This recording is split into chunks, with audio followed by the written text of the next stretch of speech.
Okay, now that you have already applied that part of the acrylic, now you want to fill it in at the top. I don't know if this was called the ridge area.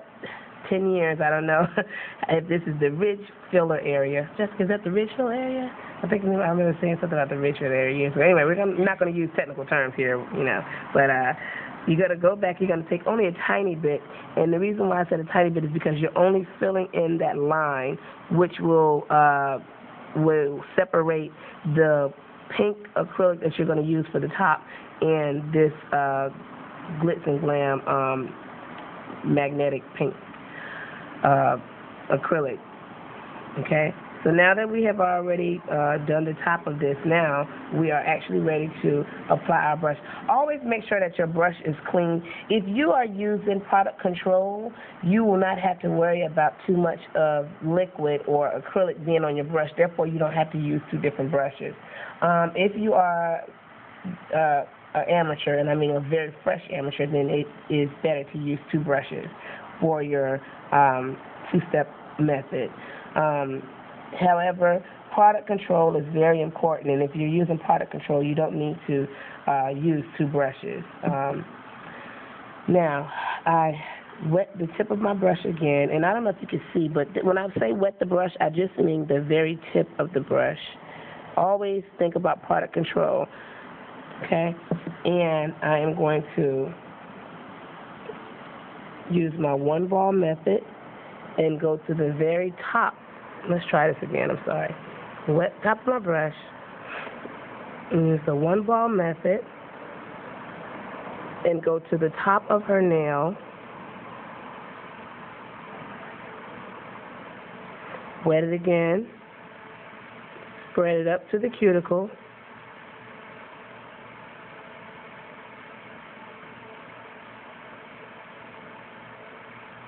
And now it's time for me to add a tiny bit more to even this out. Okay? Now, because that is glitter, you do want to totally fill the whole entire nail. And what I mean is that you want to take this and apply it on top of this, okay? And the reason why is so that a person cannot rub off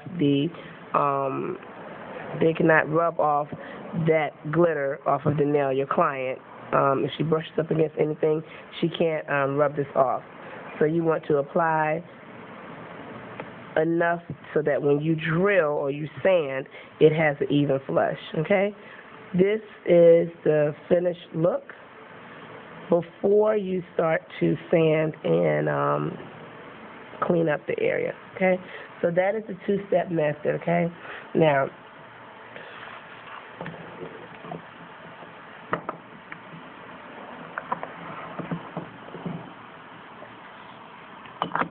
again, you want to always make sure that you keep your brush clean by wiping your brush off.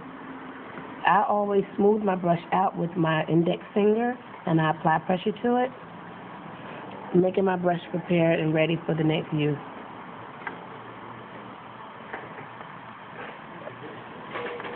If you have a good acrylic-based system, you don't need to put it in the light, or you can just take the sand and make sure that it's dry by rubbing your finger on top of it. And then you want to push this pin off the side.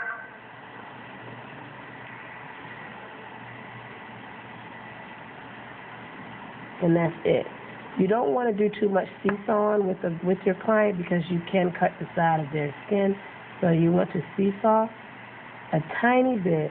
I almost want to say you don't want to seesaw at all, because if you apply enough pressure to it with your file and using a 80 grit too, 100 to 80 grit for acrylic,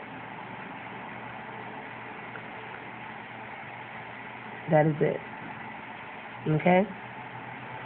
Now you take your drill and you're going to use either a diamond shape or this particular smoother. The reason why I suggest this one is because it's small enough not to damage the cuticle bed of your client's nail.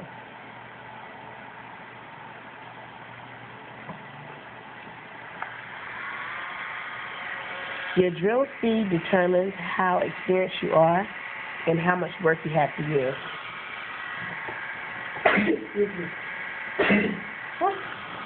Excuse me. You always want to start I would say to your left, from your right to your left, going around the cuticle. And the reason why is because that is the direction my drill is going.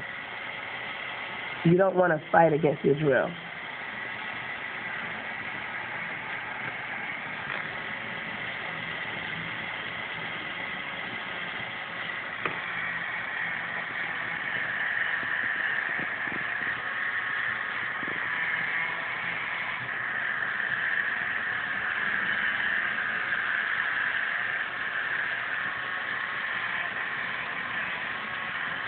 Okay?